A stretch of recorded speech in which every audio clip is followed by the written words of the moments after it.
रायण्णांच्या नंदगडमध्ये तब्बल 24 वर्षांनंतर होत असलेल्या ग्रामदेवी जत्रेला हजारो भाविकांच्या उपस्थितीत भव्य सुरुवात झाली आहे।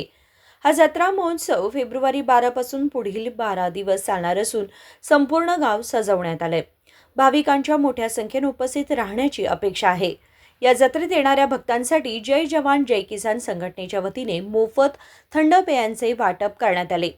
यावेळी यलुबो आणि किलोतज्ञ डॉक्टर संघटनेचे राज्याध्यक्ष डॉक्टर आनंद पाटील यांनी सांगितले की जत्रांमध्ये केवळ मोठमोठे बॅनर लावून खर्च करण्यापेक्षा गरम वातावरणात देवीच्या दर्शनाला येणाऱ्या भाविकांसाठी पिण्याच्या पाण्याची आणि थंड पेयांची व्यवस्था करणे अधिक उपयुक्त आहे।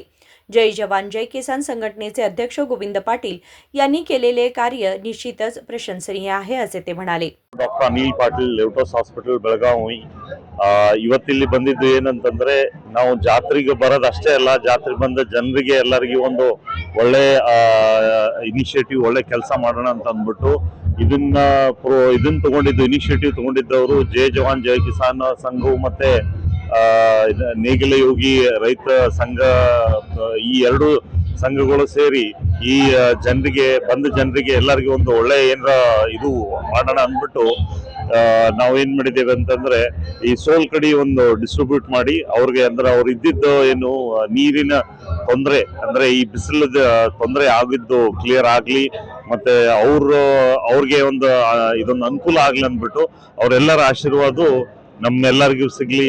ಮತ್ತೆ ಈ ತರ ಮಾಡೋದ್ರಿಂದ ಈ ದುಡ್ಡು ನಾವು ಒಳ್ಳೆ ಇದಕ್ಕೆ ಖರ್ಚು ಮಾಡಬೇಕು, ಮತ್ತೆ ಅಂದ್ರೆ ಬ್ಯಾನರ್ಸ್ ಮಾಡ್ಬಿಟ್ಟು ಇದನ್ನ ಮಾಡಿ ನಮ್ದು ಅಡ್ವರ್ಟೈಸ್ ಮಾಡೋದು ಇದೆಲ್ಲ ನಾವು ಮಾಡೋದು ಬೇಡ ಅಂದ್ಬಿಟ್ಟು ಇದು ಮಾಡಿದ್ದಕ್ಕೆ ನಾ ಎಲ್ಲರಿಗೂ ತುಂಬಾ ಧನ್ಯವಾದಗಳು। ಎಲ್ಲರಿಗೆ ನಮಸ್ಕಾರ। ನಾನು ಗೋವಿಂದ್ ಪಾಟೀಲ್ ಜೈ ಜವಾನ್ ಜೈ ಕಿಸಾನ್ ಸಂಘಟನೆ ಖಾನಾಪುರ ತಾಲೂಕಾ ಕರ್ನಾಟಕ ರಾಜ್ಯ ರಿಜಿಸ್ಟ್ರೇಷನ್। ಇವತ್ತು ನಾವು ನಂದಗಡದಲ್ಲಿ ಸೋಲ್ಕಡಿ ಒಂದು ಕಾರ್ಯಕ್ರಮ ಇಟ್ಟಿದ್ದೇವೆ। ಯಾಕಂದ್ರೆ ಇಲ್ಲಿ ಬಹಳಷ್ಟು ಜನರು ಅದಾವ, ಅವರು ಬ್ಯಾನರ್ಗೆ ಖರ್ಚು ಮಾಡ್ತಾರೆ। ಅದಕ್ಕಾಗಿ ನಾವು ಇವತ್ತು ಅದು ಎಲ್ಲ ಚೇಂಜ್ ಮಾಡಿ ಇವತ್ತು ಎಲ್ಲ ಬಂದ ಭಕ್ತರಿಗೆ ಸೋಲ್ಕಡಿ ವಿತರಣೆ ಮಾಡುದು ಅಂತ ಒಂದು ಕಾರ್ಯಕ್ರಮ ಇಟ್ಟಿದ್ದೇವೆ। धन्यवाद। जय जवान जय किसान। या कार्यक्रमाला संघटनेचे राज्याध्यक्ष गोविंद पाटील, दलित नेते परशुराम मादर, शिक्षिका यमुना बोरगेस आणि इतर मान्यवर उपस्थित होते। प्रसन्न कुंभार, KMM मराठी, खानापूर।